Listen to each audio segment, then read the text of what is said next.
You may feel fired up for 10 minutes after this little talk, but you're not going to feel fired up forever. You need to put systems in place. You need to get discipline. And like Justin says, you need to get an atmosphere of people around you who are going to keep you accountable and not make it easy for you to continue to be a fucking nobody.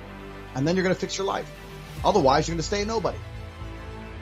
How do you be successful as a man? We'll talk about it. First thing, you need freedom, because you ain't a man if you're not free. If you're working your ass off, you're a slave. And you may sit there and go, I'm not a slave, I get paid really well. Listen, the slaves got free food and free shelter in exchange for work. Now all they've done is got rid of the food and shelter deal, give you dollars, which you spend on food and shelter. And you basically have nothing left. So you're still a slave. The first thing you need is freedom. If you're not free, you're not a man. First thing, you're not a successful man. So you should always be working towards freedom. And I mean freedom with your time. Do what you want. Freedom with your location. Go where you want. There's a riot. Cool. Go in Tokyo. See you later. Bye. Going to Australia. See you later. Bye. Freedom. One. The next thing that constitutes success as a man is your network. Who are you talking to? Who are these people? Who will answer your phone calls? Listen, I got 2 phones. Identical, almost. Twins. I got 2 phones right here. And I can call one of many multi-millionaires. And when they see my name, they're going to pick up the phone. They're going to be like, oh, Tate. Oh, wait, guys, wait. They're going to stop their conversation and be like, whoa, fuck, Tate wants. What's up, Tate? Because they know I don't call for no bullshit. They'll be like, oh, money phones right now. So I can call multi-millionaires right now. I can have the best idea in the world. I can call a bunch of multi-millionaires right now and say, look, I need 100 mil. Here's my idea. Boom, boom, boom, boom, boom. We can make something happen. You can't do that. I can do that. Freedom network. And then you get into the aesthetics of life. For people to view you as successful, you need good body language. You need physical presence. A man who's not dangerous, a man who has no physicality, will never be seen as successful. Oh, I'm successful, I'm rich, and yeah, but I'll break your neck. Look how big my hand is. I'm gonna grab you by your neck and choke you till you die. Who's successful now? I'm breathing and you're not, so I'm more successful than you. You can't be a little bitch. And I understood this from a young age as well. So I'm sitting there at a young age thinking, I need to get a network of high net worth individuals who are, or not even rich men, but men who are driven, men who are making money, and I need to find a way to talk to them, work for them, learn what they know so I can become one of them. I need to get body language and physicality. I need to become big and dangerous. I need to be able to display that without saying it. I need women in love with me.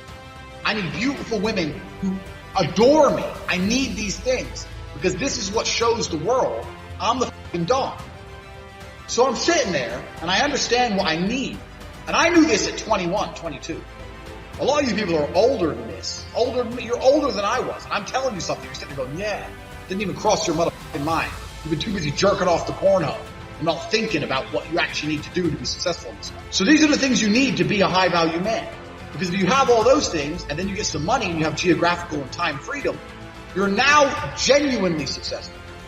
Your mentality is heavily linked to your reality. And the fact that most people have such weak mindsets comes from the fact that they have a weak life, a weak body, a weak social circle, a weak network, a weak bank account, a weak relationship, and then their mind is weak. Well, of course. Whereas if you had a group of soldiers around you, men who were dedicated, who would ride or die with you, if you were strong, if your woman would never leave you no matter what because she idolizes you, then your mentality would be strong. Your mind would be strong by extension. So if someone comes to me and goes, I doubt myself, I usually look at them and go, yeah, I understand why. You're a little fat piece of shit. You're stupid. Of course you do. Hey, Andrew, so how do I get like a 6-pack quick? What's the fastest way to get a 6-pack? Why does it have to be quick? Why does it have to be easy? Why do you think life is all quick and easy? Why can't it be hard and difficult? Why can't you suffer? Because suffering is what gives it value. If everyone had a 6-pack and it was quick and easy, then it wouldn't be valuable, would it? If everyone walked around with a 6-pack and they got it easily, then no one would give a shit. The whole point is that it's difficult to get. Value is linked to difficulty. If you want something that is valuable, you need something which is difficult to obtain. The fact that you just said you wanted it quick and easily shows that your whole mental model is fucked. You shouldn't be thinking about quick and easy. You should be thinking about hard, suffering, pain, going through it. That's what you should be thinking about. This is going to be hard, but I'm going to do it anyway. Because when it is done, then everyone's going to know that I went through something difficult. Why do you want it to be quick and easy? Success is the most overused word. Because we talk about success. Oh, this guy, he's really successful. These motherfuckers. So let's say I'm working at a company. Yeah, I'm the big boss. Let's say I'm a guy. I go college. I go university. I go to this company. I work. I become a manager. I'm on $150,000 a year. I got a company BMW. And I wear a suit. And everyone at my job does as I say. By all measures, I'm a success now. But here's the truth. When I leave that company, no one gives a fuck about me. I'm a nobody outside of that one building where I'm a little bit important. My wife doesn't want to suck my dick because I'm fat. Because I didn't have time to train, so all I did was work. I got a BMW. BMW. I know hoes with BMWs. BMW. I don't even consider that a car. BMW. That's not a luxury car. That's fucking basic. I'm pushing supercars. You're nobody. You're not successful for shit. Success for a man actually comes in many realms. It's actually nothing to do with being good at your job. Having money, yeah. You don't have to be good at your job to have money. Depression is the ultimate motivation. Oh, so you're depressed. Okay, so you come along to me and you tell me you're depressed. I expect to see a huge list of what you're achieving per day. If you're unhappy with your life and you're depressed, I don't expect you to be popping pills and sitting laying in bed. I expect you to give me a huge list of everything you're achieving per day. Depression's a fantastic motivation. But people are told the opposite. No, you feel depressed, that's wrong. You should be happy anyway. Take the pills, stay home, take some time off. Complete garbage. You're depressed? Okay, get up, go for a run, lift more weights, make more money, get a second job, get more girls. Like, you can outrun depression. I'm a man who's always believed, and I think every man understands this, action over inaction. And I think it was General Patton who said, a good plan today is better than a perfect plan tomorrow. You gotta do something, and you gotta do something fast. Yeah. You're just sitting around talking about it and hoping for things to get better. Has never, I don't know about you gentlemen, but every time I ran out of money in my bank and I thought I'm gonna sit around and hope for something to come, it never really worked out. Right. It never worked out, it's like you can't be sitting around waiting for things to happen to you. Also, I think, especially in the West, a lot of people's problems are all in their mind. And I'm not saying that mental conditions aren't real, because absolutely some are, but I try and explain to people, look, the only thing on the planet you have genuine control over is your state of mind. Like, you can't even control your health. You might get hit by lightning. You can't control other people. You can't control the weather. You can't control anything. The only thing you can affect in genuine real time is how you feel in your head. If someone comes to me and goes, oh, I get really shy and anxious, I'll say, so? Right. Not, oh, okay, that must be horrible. No, so? Do it anyway. Yeah, but I'm shy. I don't care. No one cares. The whole world doesn't care. Nobody cares. Go. If you could drop dead tomorrow, the world wouldn't care. The sun's still going to rise. People are still going to go to work. So you're going to sit here and worry about speaking? When people come to me and say, I'm not happy, I say, why should you be happy? And we're all adults here. This infantile mindset that we're all supposed to be like we were when we were 3 years old, and something shiny, laugh all the time, run around in circles. We're grown-ups and we have responsibilities and we have problems and we have pressure, and you don't necessarily have to be happy to perform, especially if you're a man.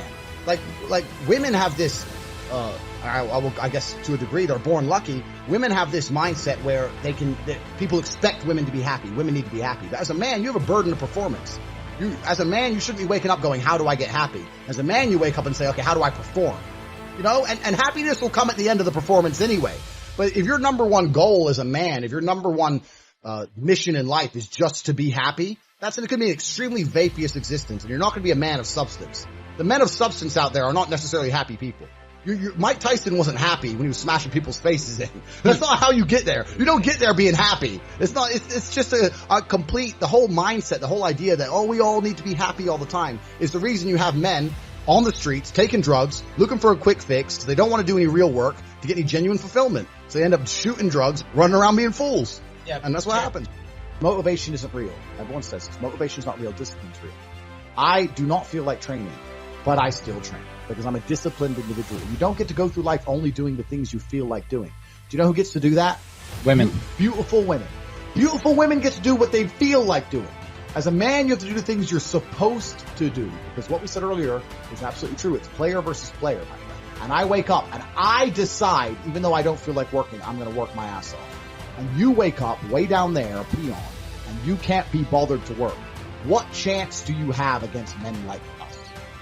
You don't stand a chance. Now, if you're going to wake up and look in the mirror and understand that you're absolutely not really crushable, that you're a rabbit and that lions exist, and that's not going to motivate you to do something about it. There's no point in asking us a question. You know exactly what you need to do. If you want to stay killable, then stay killable. But I can't live that way. I would refuse to live that way. It's a disgrace to my bloodline. It's a disgrace to my parents who struggled to raise me for me to be anything other than the best version of myself. That's honor. I have honor to my last name and to my ancestry. This is down to you.